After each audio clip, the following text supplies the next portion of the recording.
Viewers, welcome to my mini blog. তো সেদিনকে আমরা গিয়েছিলাম জুডিওতে কিছু কেনাকাটা করার পরে আবার চলে গিয়েছিলাম আমার মা এক ফ্রেন্ডের বাড়িতে, যেটা ছিল সোদপুর গোদরেজ প্রকৃতিতে। তোমরা অনেকেই হয়তো গোদরেজ প্রকৃতি চিনবে।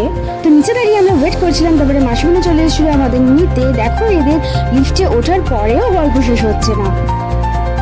যেহেতু ছিল 16 ফ্লোর, তাই জন্য এখানকার ভিউ খুবই সুন্দর ছিল, আর তেমন ছিল ফুরফুরে হাওয়া। এখানে ব্যালকনিতে খুব সুন্দর সুন্দর গাছ লাগানো ছিল, তার সাথে ছিল এত সুন্দর ভিউ।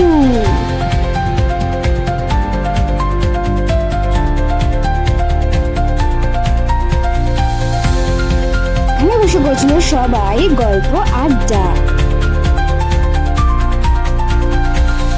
আমি এখানে বড়দের মধ্যে কি গল্প করবো, তাই দাঁড়িয়ে দাঁড়িয়ে করছিলাম ভিডিও ফটো শুট আর খাচ্ছিলাম হাওয়া। মাসিমণির বাড়িতে করে নিয়েছিলাম ডিনারে ছিল ফ্রাইড রাইস আর চিলি চিকেন। এমন একটা ঘটেছিল ফানি মোমেন্টস। আমি করছিলাম ভিডিও আর মাসিমণি ভেবেছিল হয়তো সেলফি তুলছে, তো মাসিমণি এসে দাঁড়িয়ে পড়েছিল পোজ দিয়ে। পরে দেখলো যে না, এটা তো হচ্ছে একটা ভিডিও। চলে যাওয়ার আগে সকলে মিলে হাসি আড্ডার আমেজে মেতেছিল।